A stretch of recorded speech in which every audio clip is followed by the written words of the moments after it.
झुकते तो वो हैं जिनमें जान होती है, अकड़ तो मुर्दों की पहचान होती है।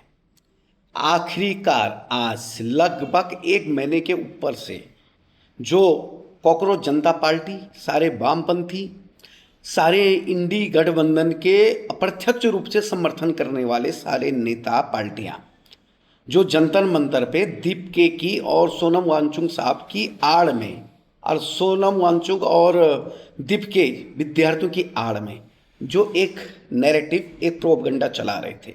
मैं प्रोपगंडा इसलिए कह रहा हूं कि वहां पे छात्र उंगली भर के थे, गिनने लायक छात्र थे। बाकी गाली गलौज, देश का अपमान करना, सनातन का अपमान करना, हिंदुत्व का अपमान करना, देश के बहुसंख्यक समाज का अपमान करना, यही वहां पे धारणा थी। इस्तीफे का दौर के लिए बात हुई कि इस्तीफा दो, बहुत सारी मांगे मानी भी गई।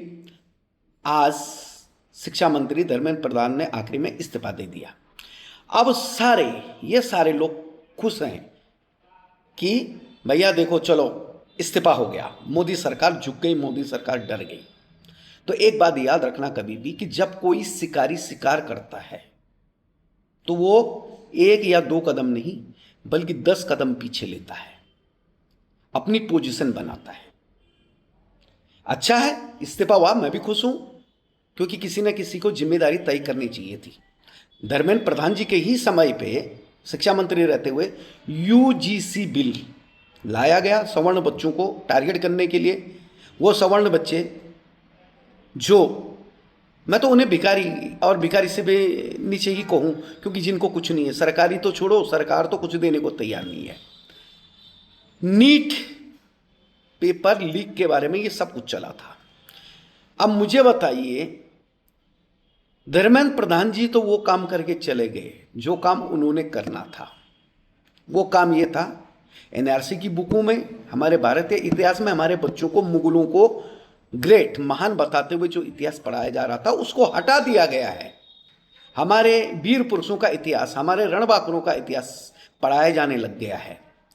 उसके बाद में हम ऑपरेशन सिंदूर, जिस बहादुरी से हमारे सैनिकों ने हमारे दुश्मन देश पाकिस्तान को, जो यहाँ की कई राजनीतिक पार्टियों के अब्बू हैं, यहाँ के बैठे हुए जयचंदू के अब्बू हैं, वो पाकिस्तान आतंकवादी देश, कंगाल बदहाल भिखारी देश, उसको सबक सिखाया। और वो वीर गाथा भी इतिहास में पढ़ाई जाएगी। धर्मेंद्र प्रधान का इस्तीफा सिर्फ इसलिए नहीं मांगा गया था कि पेपर लीक हुआ। पेपर आज से लीक नहीं हो रहा। पेपर लीक कांग्रेस के जमाने से होते आए हैं। अभी 1 महीना 1.5 महीना पहले पंजाब की सरकार, आम आदमी पार्टी की, वहां भी पेपर लीक हुआ। हर राज्य में पेपर लीक होता है। और ये अचानक जुटी हुई भीड़ नहीं है कॉकरोचों की कि भाई इस देश के मुख्य न्यायाधीश साहब ने बोल दिया कि भारत का बेरोजगार युवा कॉकरोच के समान है, आलसी है। नहीं, ये तैयारी पहले से चल रही थी। अमेरिका की खुफिया एजेंसी CIA, रशिया की खुफिया एजेंसी, ब्रिटेन की, और ऐसे काफ़ी देश जो भारत को अपना दोस्त मानते लेकिन उसकी तरक्की से जलते हैं, उसको नीचा दिखाना चाहते थे। ये नैरेटिव सेट किया गया। अचानक इनको कॉकरोच का बहाना मिला, इन्होंने ये सारी चीज़ें छात्रों के कंधों पर बंदूक रखकर ये लड़ाई लड़नी शुरू कर दी। और आज वो जश्न मनाएंगे कि हमारी जीत हो गई। मगर फिर भी मैं कह रहा हूं कि ये अपना आंदोलन पीछे नहीं लेंगे, क्योंकि आंदोलन का उद्देश्य इस्तीफा नहीं था। आंदोलन का उद्देश्य छात्रों की समस्या नहीं थी। इनका आंदोलन का मूल मकसद था इस देश में गृह युद्ध फैलाना, इस देश को अराजकता में डालना, इस देश को जातिवादी टुकड़ों में बांटना। जो चीज़ें कोई नहीं कर पाया वो ये जातिवादी टुकड़े। मैकाले ने बोला था ना कि अगर भारत को बर्बाद करना है तो वहाँ पे आपको शिक्षा प्रणाली को खराब करना होगा। वही चीज़ें यहाँ चली है इस आंदोलन में। मुझे बताइए, देश के प्रधानमंत्री को ऐसे ऐसे अशब्द बोल दिए गए हैं कि मैं वीडियो में बोल नहीं सकता हूं, कि कल के दिन छोटे छोटे बच्चे वो देखेंगे और वो बच्चे वो चीजें सीखेंगे। 4 चवन्नी घोड़े पे हैं, मतलब ऐसे खतरनाक शब्द बोले गए हैं कि वो बच्चों के, वो सही में आज जो आने वाली पीढ़ी है, जो बच्चे हैं, वो चीजें सीखेंगे तो क्या बोलेंगे वो। और ये वो जो लोग ये नारे लगा रहे थे, वो जो बेटियां 15 16 17 18 साल की बच्चियां फेमस होने के लिए अर्धनग्न वस्त्रों में इस तरह की गंदी गंदी गालियां, इन्होंने अश्लील गाली दिया इन्होंने, तो मुझे बताइए क्या वो सही में डॉक्टर बनने योग्य हैं? क्या वो नीट के छात्र थे? और नीट के छात्र में देखो, धर्मेंद्र प्रधान का इस्तीफा हो गया तो आपने जो नीट परीक्षा करवाते हैं NTA, उसके अध्यक्ष को, उसके चेयरमैन को क्यों आपने इस्तीफा नहीं मांगा? दूसरी बात, उन विद्यार्थियों के अभिभावकों पे आप खामोश क्यों रहे जिन्होंने लाखों रुपए देकर अपने बच्चों के लिए पेपर खरीदे? वो क्यों आरोपी नहीं बनाए भारत सरकार ने, या फिर ये आंदोलनकर्ताओं ने उनको क्यों नहीं आरोपी बनाने की मांग की? और इतनी इजी आराम से आंदोलन खत्म नहीं होगा, क्योंकि इसका मूल मकसद मैं बता चुका हूं क्या है। फंडिंग कहां से हो रही है मैंने बता दिया, अमेरिका से फंडिंग हो रही है। सोरेस जो यहां पे बैठे हुए जयचंद हैं, जिनका अब्बू पिता है सोरेस, आर्थिक पिता, राजनीतिक पिता, वो फंडिंग कर रहा है। इस्लामिक कंट्रीज से फंडिंग आ रही है, खाने की पूरी व्यवस्था है, एंजॉय की पूरी व्यवस्था है। बड़े दुर्भाग्य के साथ कहना पड़ रहा है कि वहां पे माँ को माँ नहीं, बेटी को बेटी नहीं, बहन को बहन नहीं माना जा रहा है।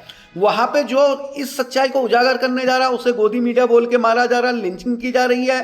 पुलिस वालों की, अर्धसैनिक बलों की, जिनकी सुरक्षा के बिना आप आंदोलन में नहीं बैठ सकते, उनके ऊपर आप हमले कर रहे हैं।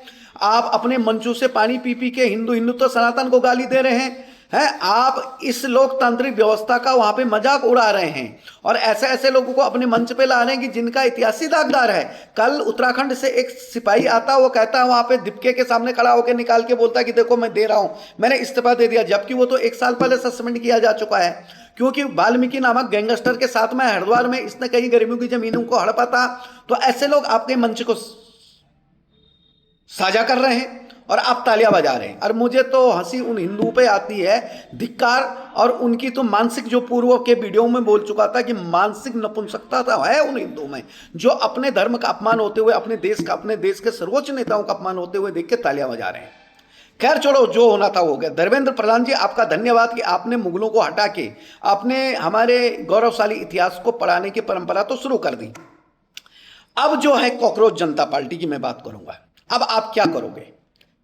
माननीय सोनम वांगचुक साहब ने, जिनके कंधे पे आपने बंदूक रखी थी, उन्होंने तो अभी 2 दिन पहले ही रात को 12:30-1 बजे अनशन तोड़ दिया। अब आप कह रहे हैं कि भैया ये सोनम का नहीं है, दीपके का नहीं है, ये तो आम भारतीयों का है। तो कौन आम भारतीय? कौन है तुम लोग गद्दारों के बीच? तुम अर्बन नक्सलियों के बीच में, तुम जो जय भीम यमीम के नारे लगा के इस देश को अराजकता के मुहाने पे खड़ा कर रहे हो, गृह युद्ध की नींव डाल रहे हो, आपस में फूट डाल रहे हो, जातिवाद में बांट रहे हो, प्रांतवाद में बांट रहे हो, झंडावाद में बांट रहे हो, धर्म पंथ मजहब के नाम पे बांट रहे हो, नासूर बना रहे हो। कौन तुम लोग उनके साथ में है? अब तुम्हें तो इस्तीफा देना पड़ेगा, क्योंकि अब तुम्हें अपना आंदोलन वापस लेना पड़ेगा, क्योंकि इस्तीफा हो गया है, मान दी गई है। अब किस बात पे आप बैठोगे आंदोलन पे? अब मेरी माननीय मोदी जी, आपसे हाथ जोड़कर विनती है कि इसमें FCAR, जो विदेशों से होने वाली फंडिंग होती है NGO को, उसमें चाहे क्रिश्चियन हो, चाहे दलित संगठन हो, चाहे हिंदूवादी संगठन हो, जो देश को गृह युद्ध में, अराजकता में धकेलना चाहता है, यहाँ जातिवाद फैलाना चाहता है, उन NGO की जांच करे। और वो पैसा कौन भेज रहा, क्यों भेज रहा, उसका मकसद क्या है, उसकी जांच करे। जिन्होंने दिल्ली पुलिस को मारा है उन पर सख्त कार्रवाई हो। वो छात्र नहीं हो सकते। जिसके हाथ में पेन है, पुस्तक है, जबान पे माँ सरस्वती की वाणी है, वो छात्र है। बंदूक उठाने वाला छात्र नहीं है। 4 चवन्नी घोड़े पे मेरे इस पे बोलने वाला छात्र नहीं हो सकता है, छात्रा नहीं हो सकती। इन पे सख्त कार्रवाई की जाए और उसके बाद में दीपके, इसकी और इसके पारिवारिक पृष्ठभूमि की पूरी जांच की जाए। आपको दूध का दूध, पानी का पानी मिल जाएगा। आप वोट बैंक के लिए खामोश मत बैठना। ये केंद्र सरकार से अपील है, मोदी जी से मेरी। जिस तरह आपने बहुजन समाजवादी पार्टी इन लोगों का, क्योंकि ये भी जातिवादी थे, इनका तो नारा था तिलक तराजू तलवार, इनको मारो जूते चार, मुलायम काशी मिल गए, हवा में उड़ गए राम, ये तो कहते थे ना ये लोग। फिर भी ये सत्ता में आए तो आपने इनकी काट के तौर पे चंद्रशेखर रावण, उसको खड़ा किया। उसको खड़ा करने के बाद उसने इतनी जातिवाद का नासूर फैला दिया, लोगों के मन में इतनी घृणाएं हो गई एक दूसरी जाति के प्रति, दलित का ओबीसी का, ओपन का दलित, ये सारी चीजें हो गई और तुम्हारा वोट बैंक मजबूत हो गया। तो ये दीपके को ऐसा बढ़ने मत देना, क्योंकि हमारे लोगों की याददाश्त बहुत कमजोर है। ये दीपके वो दीपके है जो पूर्व में एक रोडीज करके प्रोग्राम आता था MTV पे, जिसको मां की MCBC करके गंदी गाली देके जूता फेंक के मार दिया गया था। और उसको हमारे देश का छात्र कभी अपना नेता नहीं मान सकता। वही लोग मान सकते हैं जो अराजक तत्व हैं, जो अर्बन नक्सली सोच रखते हैं, जो टुकड़े टुकड़े सोच रखते हैं, जो अफजल प्रेमी हैं। और हंसी आती मुझे कि इस देश के मुसलमानों ने बिरयानी बांटनी शुरू की। हर बार जब भी मोदी का विरोध होता तो वहां पे बुरके वाले क्यों आते हैं, वहां पे मुसलमान क्यों आते हैं, वहां पे मदरसे में पढ़ने वाले क्यों आते हैं, वहां पे आजादी गैंग क्यों आती है? ये किस चीज की आजादी इनको चाहिए? और देखिए ऐसे आंदोलनों में पूर्व में आपने देखा होगा कन्हैया कुमार, कहीं उस आंदोलन से JUN के टुकड़े टुकड़े गैंग आंदोलन जो हुआ था उसमें भी यही हुआ था कि कहीं हिंदू लोग उसमें, कन्हैया कुमार तो भूमिहारी पंडित है, वो तो आज बड़ा नेता बन गया, कई चुनाव लड़ चुका है, ऐसे कई हिंदू नेता वहां पैदा हो गए। मुसलमानों को क्या मिला?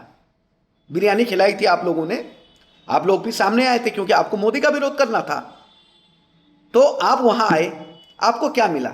सरजित ईमान और आपका वो दूसरा नेता, छात्र नेता जिसे आप कहते हैं, आज भी जेल में सड़ रहे हैं ना देशद्रोह के उसमें, क्योंकि उनकी साजिश थी कि भारत से पूर्व का हिस्सा अलग किया जाए, चिकन लेग को काट दिया जाए।